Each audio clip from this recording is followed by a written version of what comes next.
IVM.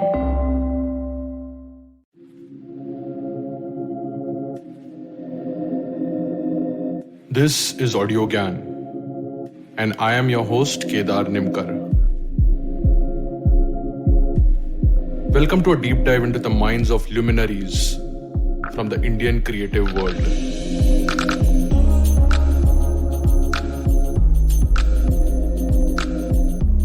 Welcome to a brand new series of Audiogyan, Where Are the Designers? It's a 12-part series featuring few of the top influential design leaders in India, talking about their process of hiring, challenges in finding and retaining talent, and some tips for young designers to make a cut. I'm so happy and proud to announce my co-host for this series, Abhinit Tiwari. He works at Gojek. Hey, Abhinit. Hey, Kedar. How's it going? Good, man. It's crazy times, and I'm quite enjoying the kind of conversations we are having with these designers. At least my hiring skills have improved to a certain extent. No, I know my conversation skills have improved a lot in the last 10 conversations. Also Awesome. saw the launch page for Jupiter. It's shaping up well, huh? Yes, thanks. Yeah. It's been a crazy ride. My first experience with a startup. So let's see how it shapes. Who do we have today? We have Vandana Abraham with us on Audiogyan today. She's currently heading the design at Atlassian.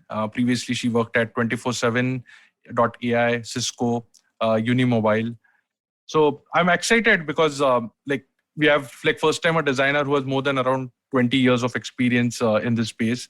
She comes from a more organized setup than the hustling and the chaotic world of startups and mid-size companies. So a lot to learn and discover. Vandana studied at NID, and thank you, Vandana, for giving your time. It's a real pleasure to have you on Audiogyan. Hey, Kedar, Abhinit. Hello. Hi, thanks for having me on Audiogyan. Yes. I've been following some of the really interesting interviews that have been happening so far. So looking forward to talk about a topic that's been troubling us for quite a few years and close to our hearts. So yeah. Yeah. Cool, but we have a small surprise round, which is like a rapid fire round. We intentionally don't share those questions beforehand so that it's just sort of a warm up. So we'll start with that. Let's go. Okay. So what do you look in a designer, aptitude or attitude? I'd have to say both are kind of equally important. If you get great skills and an equally great ego, then sometimes that doesn't really work. So you want to make sure that you've got the right balance of an ability to do and why you want to do. Super. Your favorite book on design? Design for the Real World, Victor Papanik's. Okay. Your favorite design quote? Design dissolves in behavior. Wow. That was a mind-changing one for me when I realized design doesn't stay constant. It changes as people use it. So for me... Yeah. Great. I think it comes from NID background because I interviewed Balkrishna Doshi and he said the same thing. It was really inspiring. Favorite designer outside India or in India? Anyone? Oh, wow. That's a tough one. The most recent one that's coming straight because I just saw his documentary was Dieter Rams. Mm-hmm. So, but I think there are just so many great designers. It's just which day of the week you're going to be asking me that question. Great. Best learning you had from NID? To keep learning, to unlearn what you've learned and learn how to learn again. I think that's what helped me move. I don't know if you're aware that I started my career as a textile designer. Mm-hmm. And then I moved into a completely different space. And I did start, my first few stints were with startups and then with mid companies and then with larger enterprises. So I've just found that the new things that keep happening in technology in the world, it's just fascinating. Awesome. Now, these ones are pretty quick. Favorite font, serif and sans serif. Where's Jaideep when you need him? I'm not a font fanatic. I will actually rephrase because last time Abhinit corrected me. Favorite typeface rather than font. Yes. Sorry. Yeah. There's one that Jaideep shared recently, which I thought was quite lovely. Voyage. So Okay. it's quite a lovely, seductive one. I hadn't come across it before. I'm going to try that out. Favorite color? I hate to ask this, but मैं बस 10 question fill up कर रहा था. I was going to say, which shade of blue, huh? Yeah. Nay. I like yellow. Okay. I that's like it because it's so sunny. Great. Your favorite app? Oh, the one that I'm using. Favorite app. Right now, my favorite app, which I actually enjoy using a lot, is called Lose It. It's a calorie tracker, which I'm being very particular with since I'm having high blood pressure, so I have to sort of monitor my diet. But I actually enjoy using that app. So Pencil and paper or something digital to take notes? pencil and paper, reams and reams of books with notes. Right.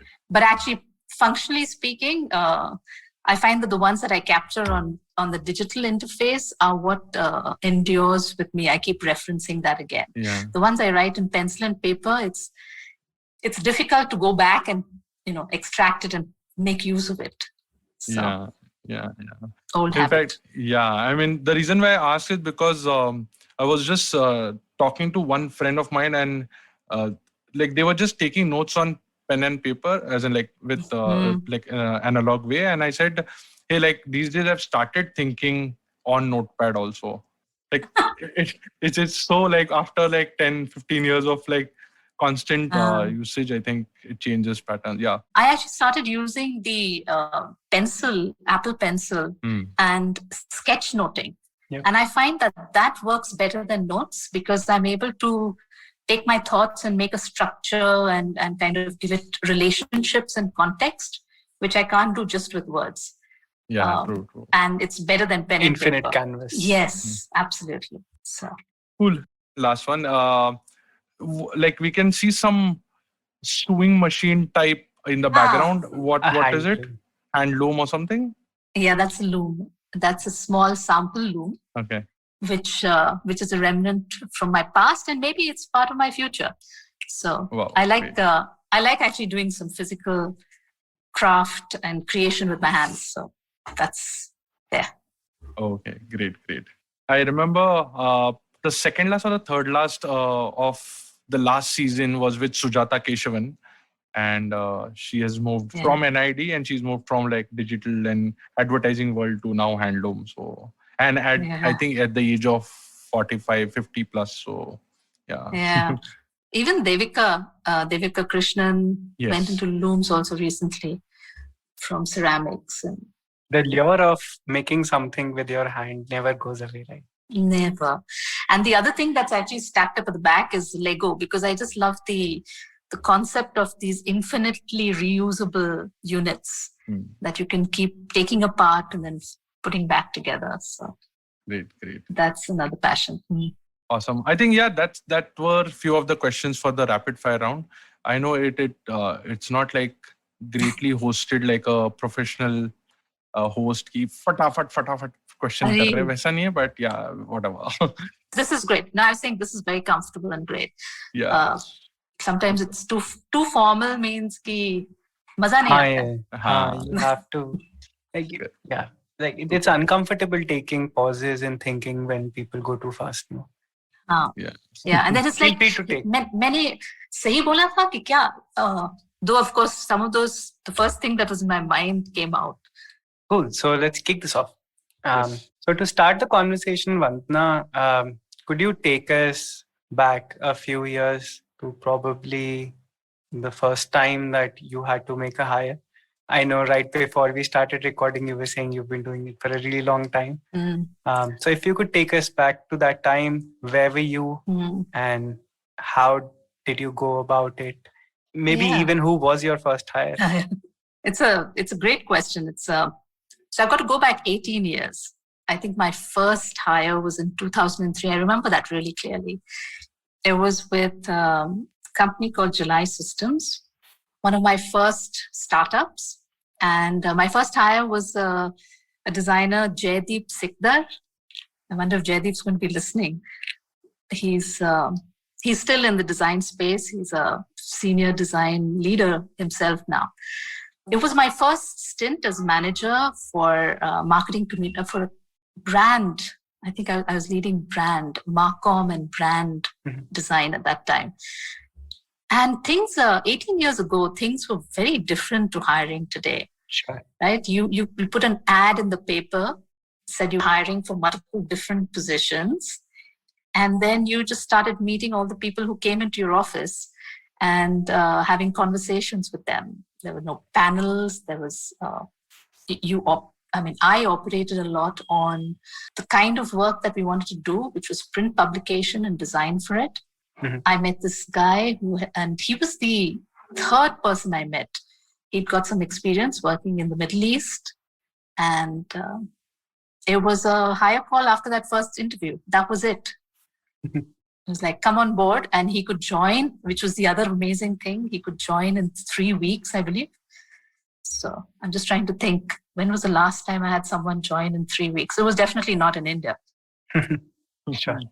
And what was the reason to put it in an ad? Because it was a publication, or it was there was no internet? See, that's a really good question. 18 years ago, there was internet, but I think it wasn't quite as widespread for the audience we wanted. And we were looking to hire across the entire breadth of our business. So we'd taken out a half-page ad in all the newspapers. I remember the ad as well. It was like slices of oranges. It was called Think Fresh. And if you were thinking of a new kind of business to join, then you wanted to come and join this company, this startup. Great. And yeah, I recently ran into a candidate who actually brought in a physical portfolio. Right. I don't think I have seen that in a really long time. Right. Yeah. But so I'd just like to tie into that and ask you, like, how have things changed in a sense that, in a way that candidates, pitch themselves or, show their portfolios? Any one thing that stands out the most? Yeah, absolutely. I agree that till you said it, I hadn't realized how much, but yes, candidates would bring in resumes and portfolios physically and show you the work because it was print. And their work existed in that kind of medium. The other thing that would happen is just the volume of applications that you get nowadays. It's just so vast, just the ability to process it and the number of, I think that funneling down to being able to decide who you want to speak. I don't think we've cracked that yet in a really good way. And I believe there's a lot of opportunity there, because the system may be focused on things like what kind of design school did you go to, what kind of, how well did you do academically. And I don't believe those are all necessarily good indicators of being a good designer. It may be just some of the systems or processes that spit out structured designers. But there is a large talent pool of good thinkers who otherwise, and that's one of the things that we're thinking through. How do we better tap into that? Makes sense. Also, there was the first question I think in rapid fire was, what do you look for, aptitude and attitude? And you said a bit of both, right? Recently, I was on Twitter and I was seeing somebody say that interviews are basically a vibe check, right? And people kind of try to make interviews into, people think that they're objective. They kind of come up with structures and practices and processes to eliminate bias as much as possible. But is that really possible? Have your views on this changed over the time? Like, for you, is it like good conversation means good candidate, or what do you look for? I did that classic mistake, right? I was the only one who was hiring. Sure. So I did all the interviews. It was my gut that said I should take everybody. And for many years, it worked. But it's not scalable. It eventually gets to the point where you're looking at bringing a lot of people that you personally cannot interview everyone. And then you make bad decisions, right? You liked a conversation that you had with somebody, but then after they joined, the work wasn't exactly, or the person related to you didn't necessarily get on with the rest of the team that they were working with. So those are things that definitely make it clear that it can't be just one person's choice. It's not a one-person company. Mhm. So we needed to have a panel, and that's when we started structuring. And this was about 12 or 15 years ago, Mhm. when we started looking at having a group of people do the interviews and being able to have a debrief which gave you different perspectives. Of course, we initially fumbled through that. Everybody was asking the same questions in each interview. So poor candidate was like, I'm saying the same thing again and again and again. Yep. And then you get more formalized and say, okay, your panel is looking at these different aspects. And in the debrief, you come back and say, here's what each of us had to hear about. So I think that way, it's healthy to have different perspectives. Mhm. I found most recently in the hiring that we do here in Atlassian, there's a very healthy way of looking at what the candidate brings as strengths in their experience, but also areas where they potentially would need to grow a little bit more. And the hiring managers provided all of that perspective so that they know, hey, this is additional investment that I need to make, but here's what the strengths that they bring in. So, can I trade that off? Yep. So you take a much more informed decision about who you want to hire. Interesting. I think that's evolved, but it's time consuming. It is. It does. It takes a village to bring someone into your team. Yeah. Yeah, true. In fact, yesterday I was interviewing one mid-career product manager, and I think he had given interviews, or he must be giving interviews for the last 2 weeks back to back, I think. He was just anticipating my questions, and is this okay? Can I take 2 minutes? And it was just like I was just on the other side saying, yes, okay, go ahead. Nothing more and in fact, he was also saying that this is the question you would like to ask me, correct? And I would say, abhi pura auto suggest chal raha hai. Yeah, you see a lot of folk post it online, right, on Quora or anything. If you're applying at this company, here are all the questions you need to, be familiar with. If you're applying here, these are the questions they'll ask. Yeah. Cool. So, Vandana, how has it changed for you? Because you said you joined, you started with a startup and now at Atlassian. So, even in Cisco. So, can you share some processes or some insights from where you worked about how these operate in a bigger setup? Who is there a HR manager? Is it there a recruiter? How does the process overall work in a bigger setup? And if you can also highlight the pros and cons of both. There are certain places where you really have to hire fast and take a decision faster. But sometimes it takes a very important position. You need to really take informed decisions. So what are the trade-offs there as well? Okay, there are a few questions in that, and I'm going to sort of address it in different places. Yeah. One is the process that we currently have. If you're just talking about, the amount of time, the number of different groups that get involved in hiring for a particular position. It's there are typically, for instance, in companies like in Atlassian, in Intuit, so Cisco, and I'm going to digress a little bit. My experience with Cisco is actually because the companies I worked in got acquired by Cisco. So I was working with startups and they got acquired by Cisco. So I haven't actually worked as a Cisco badged employee. Okay. All right. Just clarity. Yeah. So there's typically a recruiter who's responsible for every specific position that's being hired for. And that recruiter is going to receive all of that recruiter posts the position wherever, all the online systems and whatever other campaigns. And all applications eventually route in and get screened by that recruiter. So then the process includes, and now the recruiter does that in conjunction with the hiring manager. So prior to having posted the position, the recruiter and the hiring manager would have said, this is the role that we're hiring for. This is the business need. This is what we expect to do. And one of the differences between, what I've seen when we were hiring earlier in my career, and more of the startup scrappy thing is, we're looking at somebody in that position right now. what I see in the larger organizations is we think ahead. We think a year, we think 2 years ahead. And we say, here's the growth potential. Here's where the career trajectory of this role is going to go, at least 1 to 2 years ahead. So we're very clear that whoever we're bringing into that particular position is going to need to do these things over a period of time. So that gives you more of a sense of the potential that you're looking for. Whereas in the startups, we were looking at what capabilities you have right now to be able to hit the ground running. I think that's one difference that I've noticed. Not that the business doesn't have needs right now, but then we look at balancing that out through things like either contract work.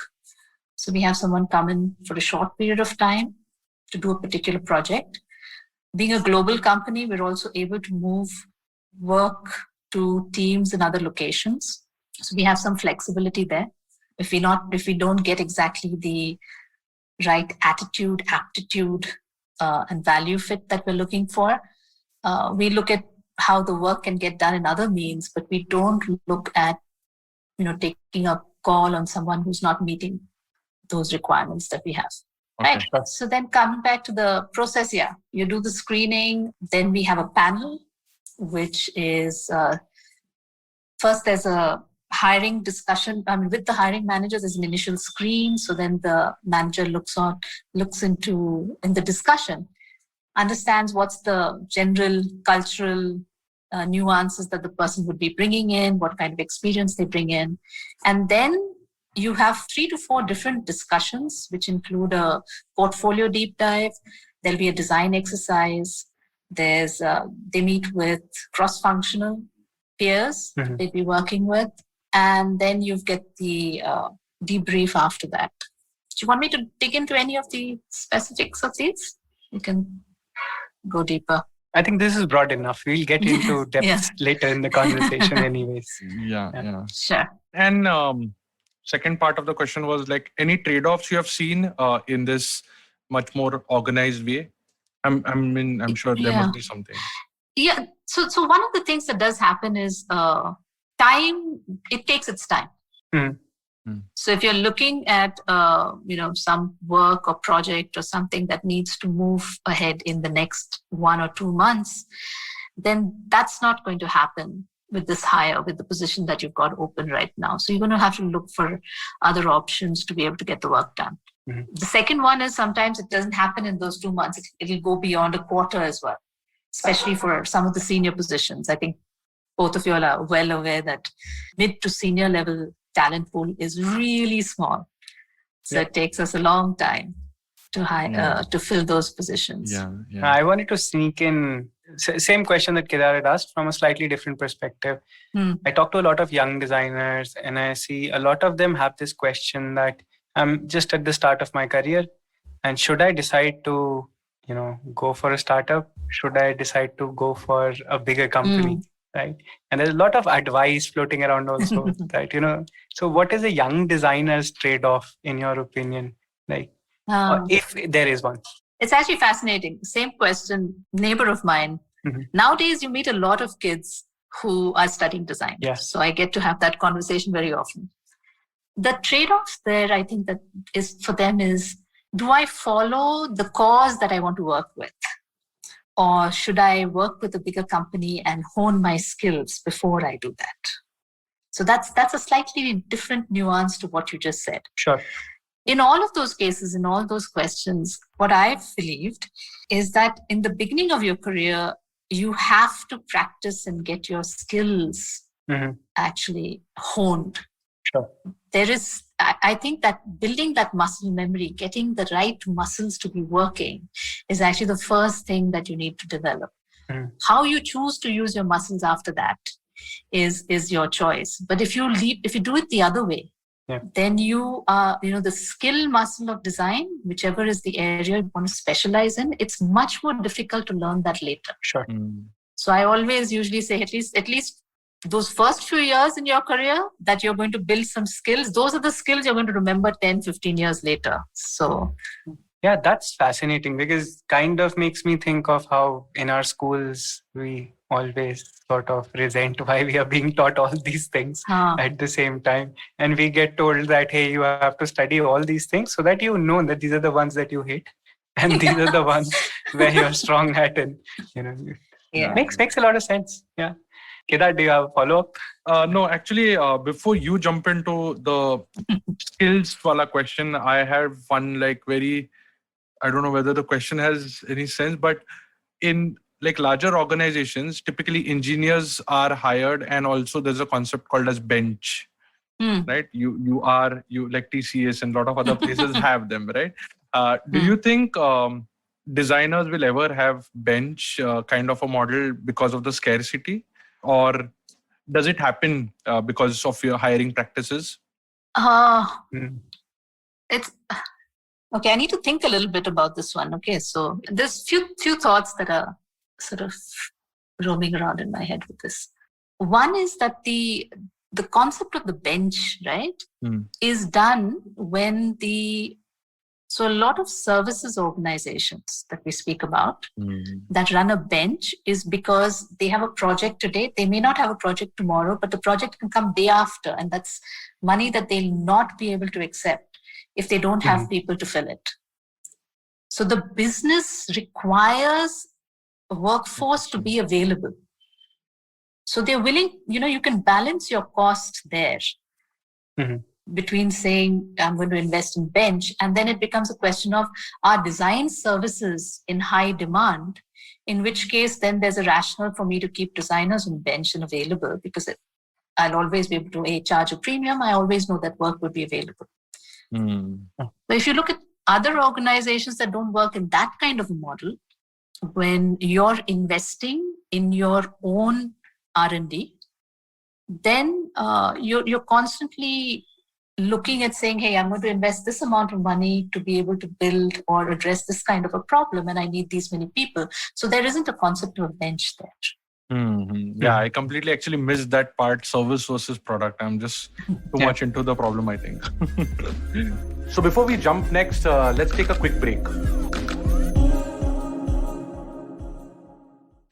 Hey, it's been another great week on the IVM Podcast Network. On Last Brand Standing is the Battle of the Biscuits, Britannia versus ITC, as Anupam and Ambi discuss ITC's aggressive play to break into Britannia's strong market hold. On Cyrus Says, mountaineer Aditya Gupta talks about his book, 7 Lessons from Everest. Why is the Mopla Rebellion of 1921 causing such a stir in Kerala? An eye-opening conversation on the Wire Talks between Siddharth and Manu Pillai. On All Things Policy, Mihir talks to researchers Anirudh Tagat and Saksham Singh about the dark sides to the ease of use of smartphone financial apps. And on Advertising is Dead, Varun speaks to Samir Nair, CEO of Applause Entertainment. They talk about where the future of media lies. Do follow us on social media. We're IVM Podcast on Twitter, Facebook, Instagram, and LinkedIn. And remember, if you're enjoying this show or any of our other shows for that matter, please do tell a friend. And finally, we would like to thank our sponsors this week on the network, Ciet Cred, Bank of Baroda, Quarter, CoinSwitch Kuber, and Intuit India. Thank you so much for making this possible.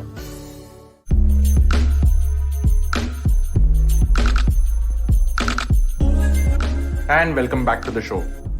So I want to touch on something you said, Vandana, which was how difficult it can be sometimes to find talent in the mid to senior range, right? So on that note, first, what are some of the things, top 2-3 things that you find yourself looking for in designer these days? And what is your success rate? And if you don't find these qualities very often, or you find them hard, then who do you hold accountable for that sort of, right? Why are we in this position? Wow, that last question is going to be a philosophical one that we'll all have to debate. That's what I'm going for. So let's what do I look for in medium to senior designers? Okay. So one of the things that we look at when we bring in senior design leaders is we look at bringing in that experience into your organization and being an accelerant for the team that you already have, so that everybody grows with that experience that's coming. So you're always looking at adding in more strengths to the strength that you already have, but it has to be a different perspective. Mm-hmm. So that, the team that you've already got actually keeps growing more. If you bring in more of the same, right, your perspectives become slightly one view. Mm-hmm. I'm a big believer that the more different perspectives you have, the better the work gets. Sure. Right? So for me, already we don't, in India itself, we haven't had design schools as long as we've had engineering schools. So if you look at just in terms of number of years of experience that senior design leaders have in India, that's a very small pool of people who are either trained or worked in that space for over 15, 20 years amount of time. And each of them, and there is that much more business possible today.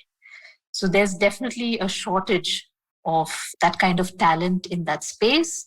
Mm-hmm. And for designers who've had that many years of experience, they've also figured out what it is that they want to do in their life. And they're pretty much either already doing it and living it, or if they want to make a change, there's definitely a lot of options that they can pick from.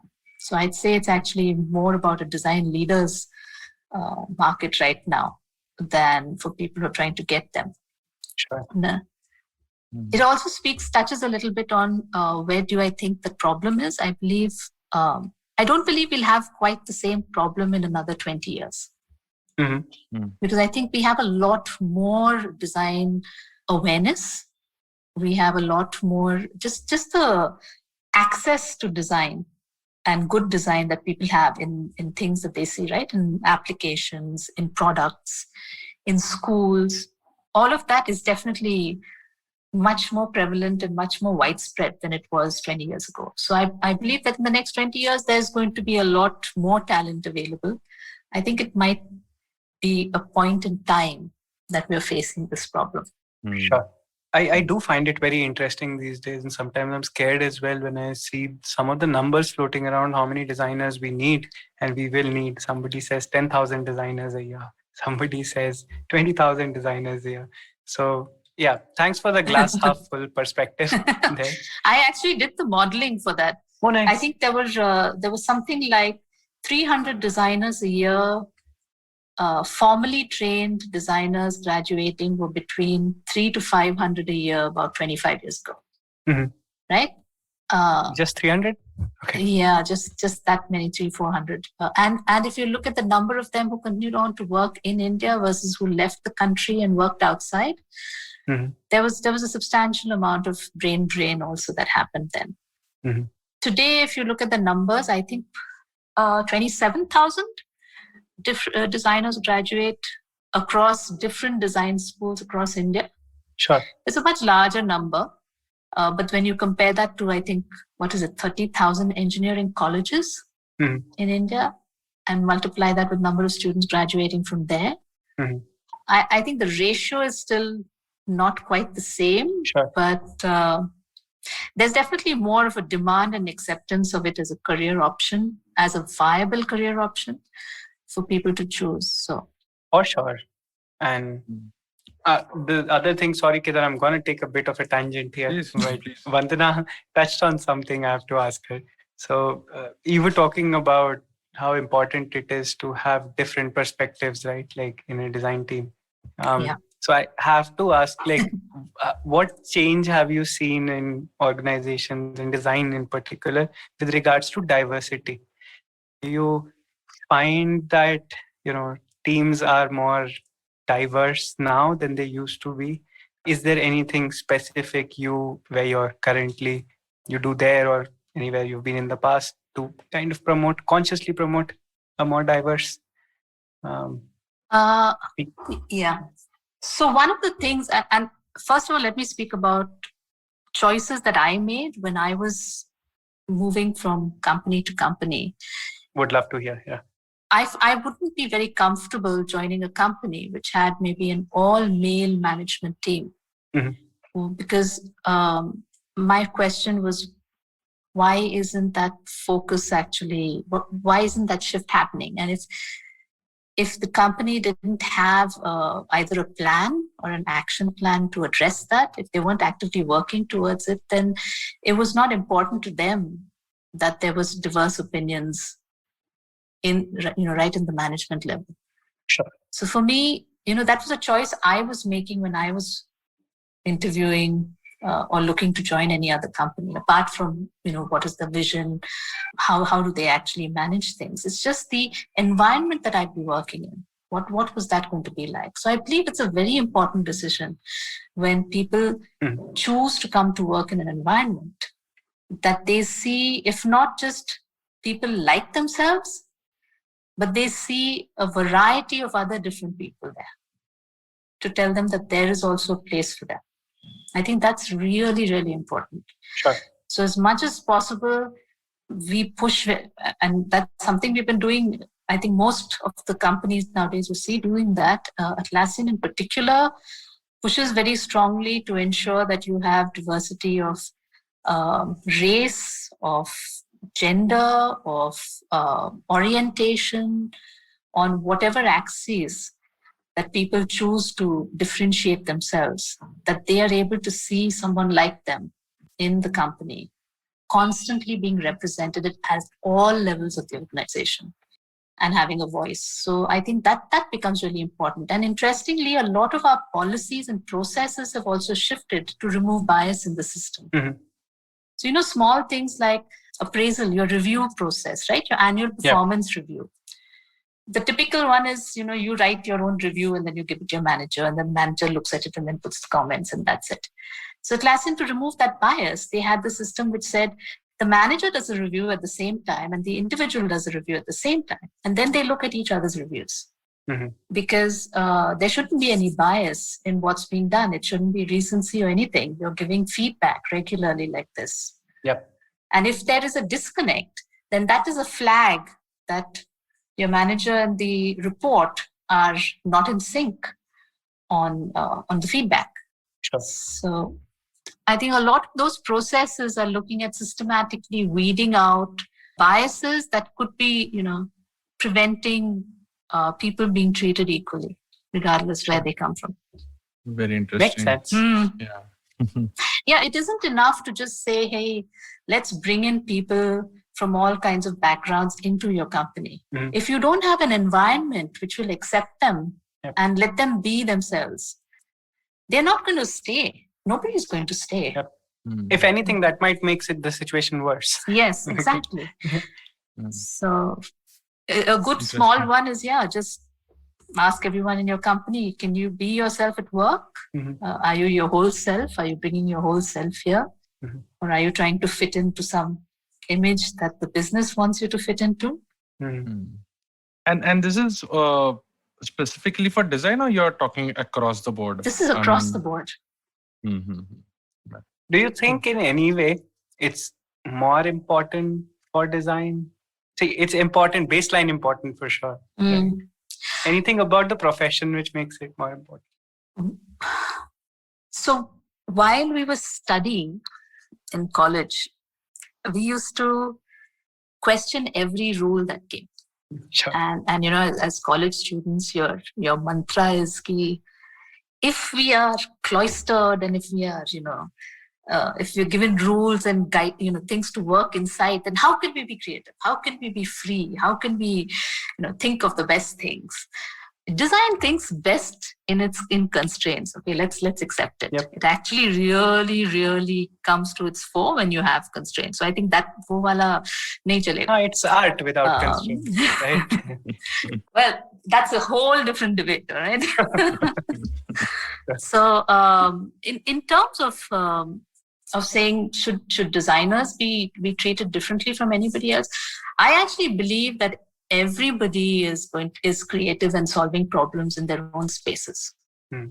So designers are people who have an understanding of all of those different materials and how they work, and is able to take so many different dimensions and analyze them together. But are we fooling ourselves in thinking that only we can do this, that architects don't do this? I disagree. I believe that every practice, everything has that breadth of problem that they're looking at solving. So everybody needs to be able to think in that way and have that space to do it. And tell me, where are your best ideas? Where did they come from? Did they come from other designers when you were working with them, or did it come from PM that you were talking to, or some architect that you were speaking to, or just even your junior software dev who was saying, did you know this could be done? And you're like, oh, really? Okay.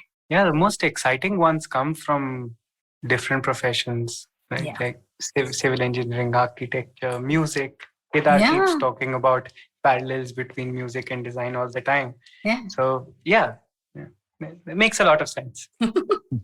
I want to circle back to the question about the qualities, or actually it's in the middle of qualities in a designer and the scarcity of senior designers. And I personally have like a myth which you can bust right now, is that at these sort of established places, enterprises or MNCs, is there a requirement for like a leader or a senior or principal designer to be individual contributor? Yeah, actually, that's an interesting direction that we hadn't covered before here. The path of being an individual contributor, where your entire focus and purpose is in solving that problem for our customers or our users, right? Is one that I believe needs that full focus, and that is not the path of a design manager. Yep. Okay. Whereas in a lot of places, they do get conflated together in the perspective that as you get more senior, you both manage the team and you achieve that outcome. So you see that I don't believe there's one right or wrong to it. I think the business constraints may actually force one model of organization versus another. Yep. Right? But designer by nature, they feel like getting their hands dirty, right? Yes. So that's the reason why I'm asking, like, are there a set of people who just wants to be design manager, or their aspirations is to it's like Harsha Bogle like talking excellent about cricket, having never been on the cricket. So any insights there, those sort of people? Yeah. I can speak for myself, which is, sometimes I keep saying, right, I want to do something with my hands, but I'm not doing it. I haven't been doing this for the last 20 years. So why am I doing what I do today? I actually like to solve the problem within an organization that makes it more effective, right? You're looking at solving the problem of people. Or, well, not the problem of people, but you're looking at how do people become more effective at solving that problem.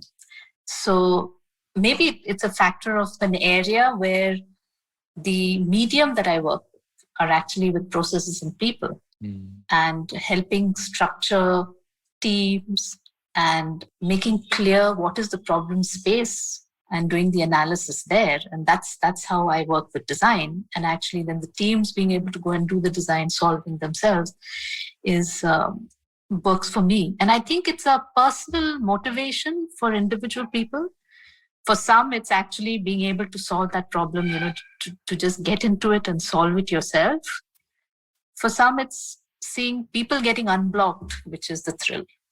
I think brilliant. Yeah. No, brilliant. It is a great perspective to look at. Like, finally, you're solving problems. It's just that the scale is different. The type of problem is different. Brilliant. And we've had people who've moved from one area to the other, right? Because you don't know how you like to solve problems if you haven't tried it. So try it. Try the path of, helping people get unblocked. And maybe if that doesn't work for you, or maybe, you feel that that's not an area you want to continue, then move back to the other. But then, do that within the first few years. After 10 years, you pretty much become an expert in that other way. So shifting. I think I've been trying to do that. And the biggest problem for me is letting go of certain things. And like maybe we can take that as a philosophical discussion sometime later. But it's tough at the early time. You want to have that finish. You just envision that pixel perfection in all aspects because you did that to a certain extent. And then just letting go of certain landing pages. Yeah. Yeah. That's a that's a tough one. Yeah, that's a tough one that a choice that you have to make is, and at different points in my life, I've treated the same problem in a different way. So one is where you say, I know the answer to that, and I know how that thing should be solved, but my team is not actually seeing that. So should I tell them how to do it, or should I let them, try and figure it out themselves? So at one stage, I would have said, hey, here's where the problem space is, but let the team figure it out. A few years later, I was like, but why, is that the right way to teach them?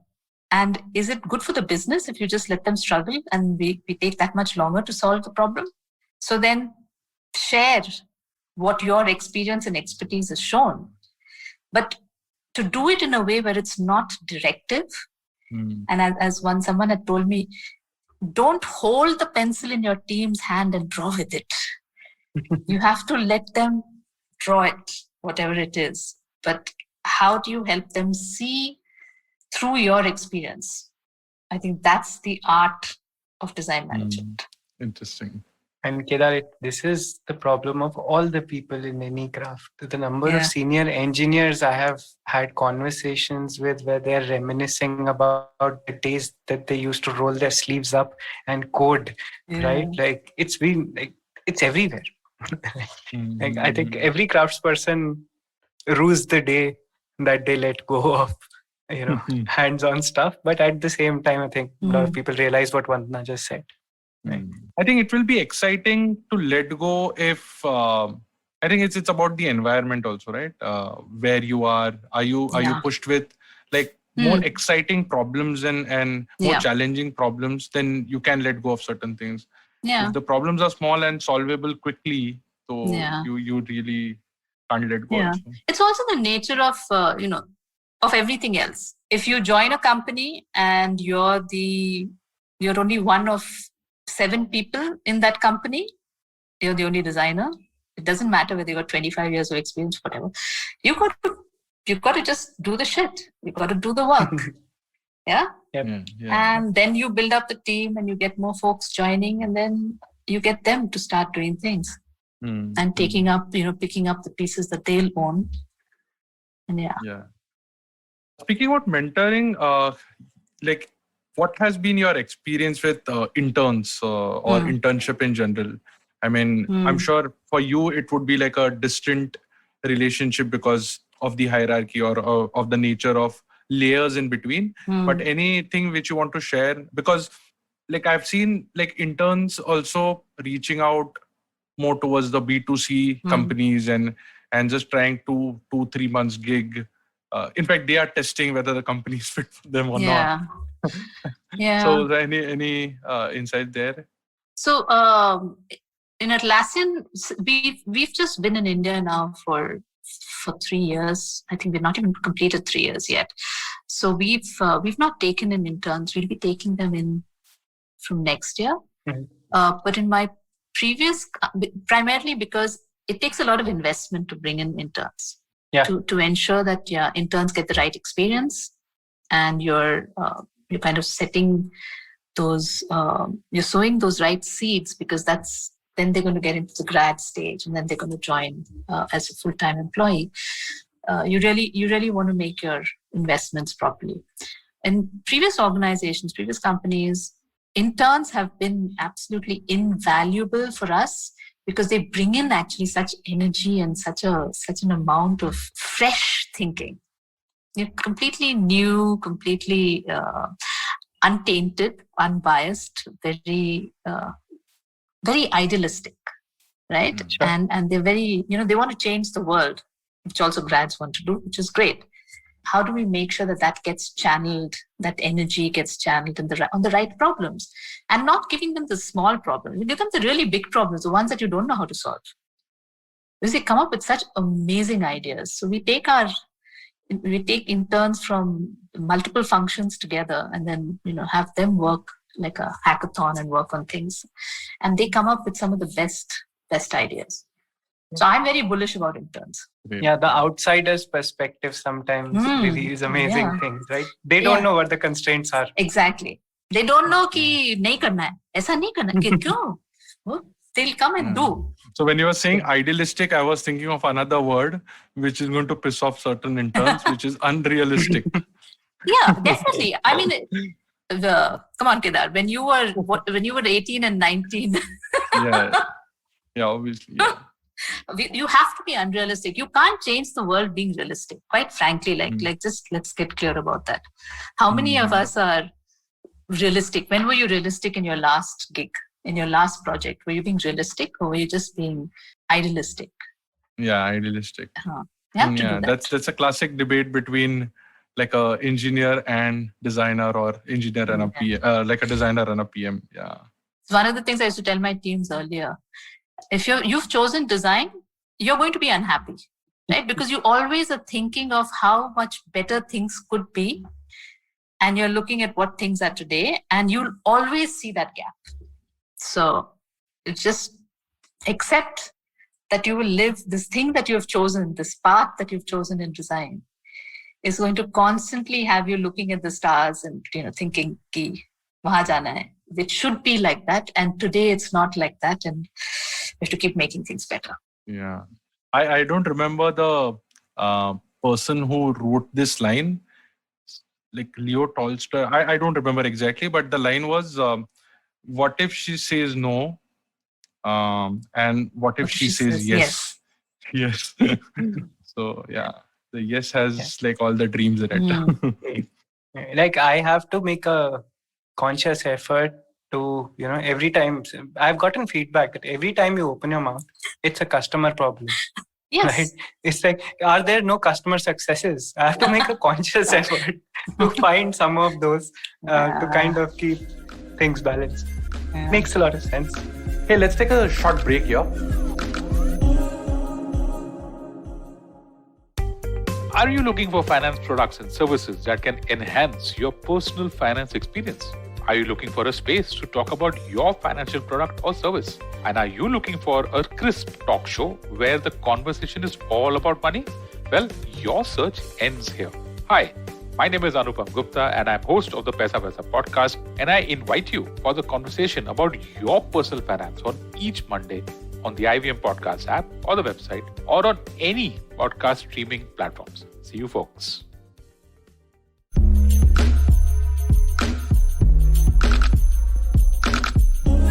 And we are back. I want to ask a different question. You also mentioned it briefly, right? Like that you're working on making the organization itself efficient. I was talking to a friend some time back and we were discussing that, hey, if there are two companies and they keep making their product more efficient, over a longer term, it will be the efficiency of the organization itself, which becomes the differentiator. So why I'm asking this is like for designers, a lot of designers these days, right? Software design is the thing, right? Which most of us do. But what are some of the other areas of impact, right? Which designers can own within organizations that you see coming up? Because fine, we do interfaces, we do all of those skills. But in the medium of people and processes, as you very well put it. Okay, yeah. So I don't know if you've run any podcasts before, if you'll have covered service design as a practice, as that much. Area, right? Yeah, actually not. I'll do that. I think that touches on the point that Abhinit was talking about, which is as you look at solving the customer experience problem and you look at what that journey looks like, a lot of those pain points are created by inefficiencies in your own system. Inefficiencies in your process, in the fact that you may have a manual process instead of an automated process, in your supply chain, anything at the back end. So all of that needs getting optimized so that you can deliver consistently better experiences to your customers all throughout. So whether it is, you're giving them and the classic one is whether you're selling them a car or a bike or a physical product, but then you've got to think about how does it get serviced? How does it get, what's the ecosystem that exists if it stops working, if you want to buy accessories, you want to buy parts around it, the apps that work on it, that entire world that is built around your product, that world of that service, all of those together becomes that customer experience. Mm-hmm. So every touch point has opportunity for design. Sure. And similarly, within your organization, you have opportunity for design there. So for instance, we were working on a project related to the candidate experience, which is what is it like when someone applies to an organization Sure. and joins your team? And what's the journey they have inside your company? Mm-hmm. It's a design problem. It's a design problem. That has, people are actually working on solving that problem, redesigning that process, redesigning interfaces that make applying for a job easier. Mm-hmm. Today, for instance, if you look at how are the different ways in which you fill in a form for a job application, whether you fill it in 3 times, you just upload your resume and it automatically captures all the key information. Does it let you know which stage of the interview you're in? There's so many areas that you can get better at. Yep. So yeah, it's... Now tying this back to hiring, because otherwise Kedar will be pissed off at me. No, please. No. But tying it back to that, so like looking at this, this requires a different set of design skills, right, than typical software design does. So looking at design talent in India through this lens, right, from the lens of what would we need or demand from designers in say 10 years. And you've said this before, but do you still feel like the glass is half full, that and because again I'm assuming you're in touch with the academic side of design as well. Yeah. Do you think we are on the right path? I don't see enough emphasis being put on user-centric design, on understanding the user. I see a lot of emphasis being put in a lot of places that teach design on the skills you need to execute a design. Which means, you're learning Figma or whatever other tools of executing software design. But really focusing on what problem you're trying to solve, I don't think we're doing that enough yet. And when I said framing the problem and user-centric design, and I believe we don't do enough about analysis and synthesis when we're collecting research. So being able to collect the research and understand our users truly, what are their needs, and from what we've observed through the research to be able to do a good synthesis of that information. I have not seen that skill set. Sure. I've seen that in very few people, and definitely not out of college. Sure. It comes out of experience. Yeah. So basically, I would agree with that. Like in terms of aspirations, I see a lot of people who aspire to design killer, customer or as we say B2C products, right? Or they want to make the next viral app, right? But I don't see a lot of aspiration towards solving these kind of problems, right? Come and make my recruitment experience 7-star, or come and help my sales team get to a TAT of 1 hour instead of 7 days on that process, right? So how have you seen aspirations change for designers over the years? Because this is just, I think, as you said earlier, it's a moment in time. But that's an interesting question. It would be inaccurate to say that there has been no change. But if I look back from 18 years ago, the designers that I used to speak to, there would be some designers there who truly felt the pain that the users were going through in whatever form. And they were really trying to change that. And there were others who were like, okay, this is the problem space. And they were brilliant at creating the right quality of product to be shipped. I think the same still holds true today. What I would say right now is it's even more fragmented because there's so much of specialization that there's one team that's going and doing, just the research and doing the analysis and synthesis, and there's another team who's doing kind of this area, and there's another team who's doing the design of the support. So the challenge is today is how do you bring all of them to start seeing the same picture or to see the same journey? Sure. Whereas 10 years ago, one person would be doing all of that. hyper specialization. हाँ, मेरा एक कोई music का track वापस आएगा, तो I don't know whether this will fit here naturally. Somehow I see those two dots connected. So I was trying to learn flute, and my guru said that, यार पहले ना 20, 25, 40 साल, and he comes from a very traditional guru shishya parampara. They said like first 30, 40 years, you just master the craft. Like रात को 2 बजे भी उठा के like हंसध्वनि बजाना है, तो you should be able to do it. But after 40, 50 years of constant riyaz, then what is the rag's true emotion that you comprehend and that you want people to understand, that starts coming out. So if I draw this parallel to our 20-year, 40-year profession, I think we are possibly in that horizon where we'll start, we'll end the Figma skills and we'll start thinking of the users. I'm positioning like a positive side of things, but yeah, I see the trend of specializing skills. But truly solving problems, I think we are still in that zone of dhanda karna hai, paisa banana hai, and then hopefully we'll have a shift in the perspective. There's also a movement towards point that caring about your users or finding that user problem is actually a good thing. Yep. It doesn't mean that you're not, that you have to only look at where money can be made. I think there's more awareness now that if you focus on the user and you solve that problem, then money will follow.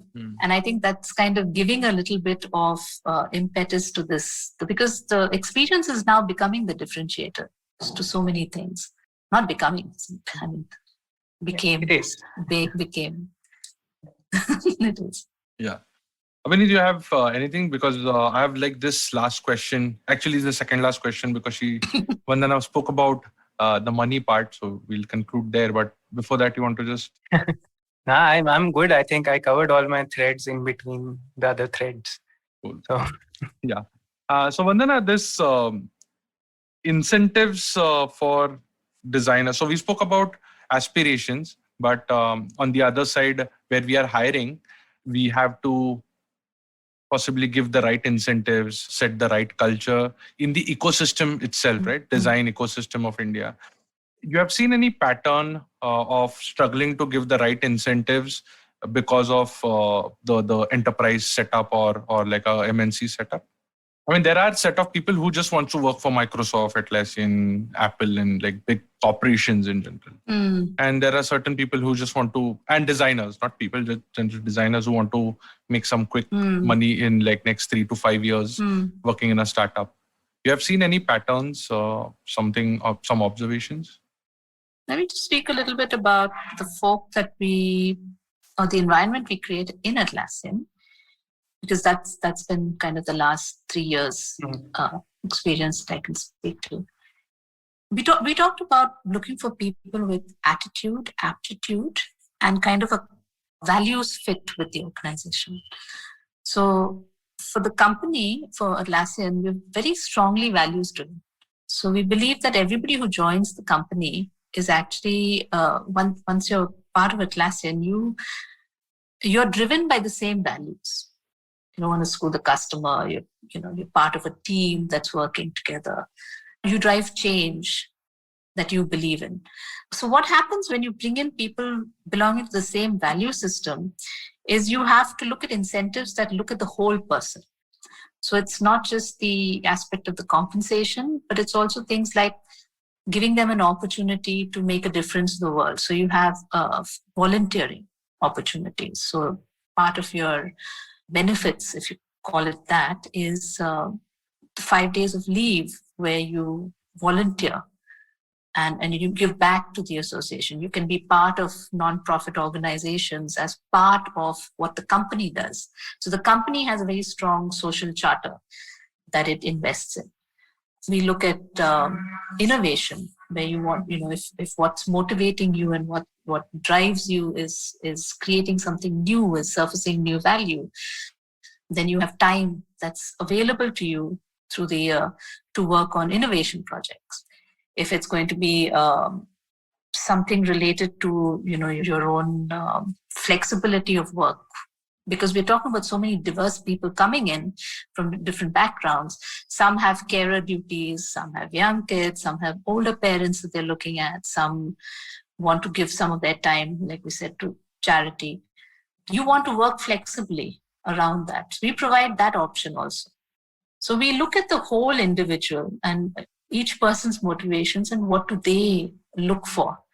So I think in a way, when you look at incentives in an organization, it's that awareness and understanding of what drives each individual and being able to provide that to them so that they're really inspired to keep working on those problems. Interesting. You took a very different take on it. Yeah, I love it. It's a very 360-degree take. Yeah. Cool. All right. I think we'll wrap with one last question. I know there's I want to pick your brains more with a lot more nuanced questions, but we'll the theme is since hiring, we'll focus to that. You want to give out any message to young designers based on your observations regarding maturity, regarding wider exposure to design? Because these days there are a lot of self-taught designers also. In fact, me and Abhinit are self-taught, not from a design school. Yeah. And personally, whoever I have hired from non-design background, they are more hungry to solve problems in the recent time, right? So not generalizing, but I've seen some personal patterns as well. Yeah. So yeah, with your rich experience, if you want to just give some tips for young designers or even senior designers. Yeah, sure. I think what I found invaluable and it would have been really helpful to have known this when I was starting out is for you as a designer, you have to understand that context within which you're designing. It isn't that problem you're given. You have to get broader to understand the market. You have to understand what are the business factors, what are the people factors, what are the social factors around that problem space where you're designing. If you don't, your design will not be successful. I will be very clear. You have to understand that. The second is there are 2 time frames that your design has to work in. You have to optimize what's happening right now because when you're doing your design, something already exists. So optimize for whatever people are doing right now. They're already in pain, make it better right now. And you design for the future, but don't do only one.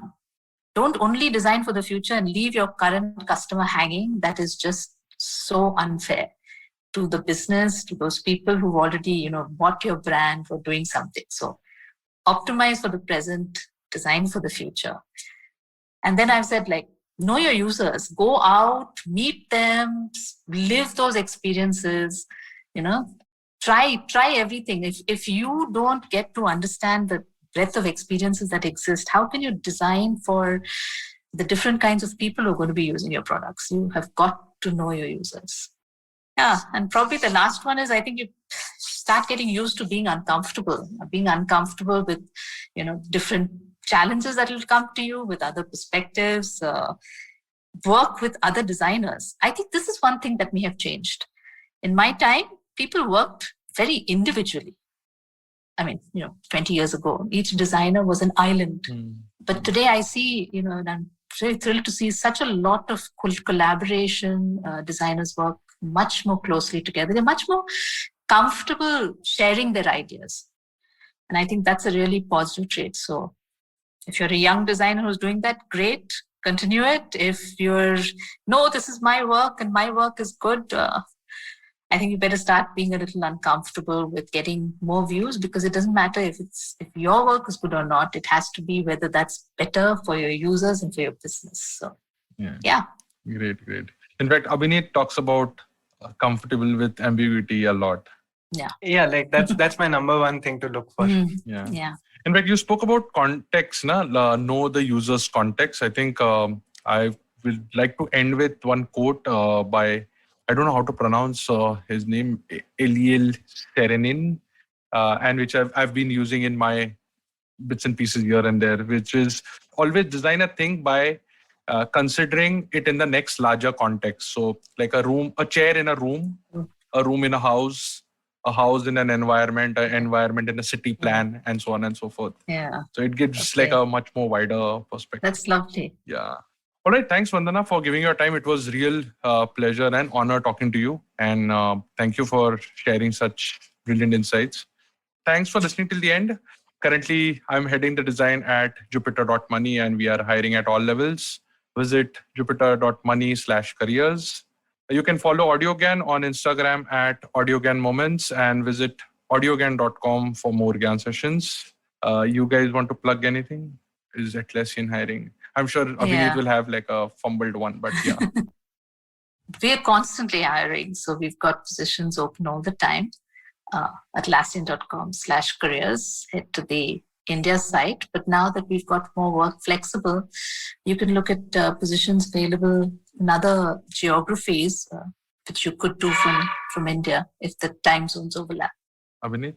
Yeah, I design at Gojek, and Gojek is also hiring. You can check out all the openings at Gojek Design on Twitter. If we keep posting stuff there and some other interesting stuff. Cool. Thanks a lot. Thanks a lot, guys. Yes, bye. And that's it from today's Gyan session. For show notes and more Gyan, visit audiogyan.com. If you like this podcast, please don't forget to check our other interesting podcast on IVM Network. You can listen to us on IVM Podcast app, ivmpodcast.com, or any of your favorite podcasting apps. To stay tuned, follow us on Twitter and Instagram at IVM Podcast. And if you wish to connect with me, I am at Audiogyan Moments on Instagram. Until then, take care.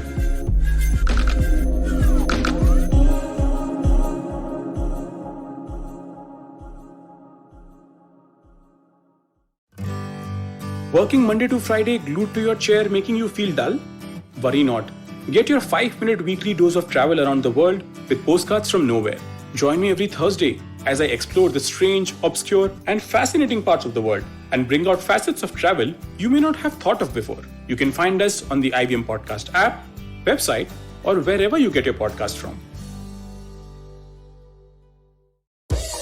Don't you think that if everyone around you is getting smart, you better be smarter?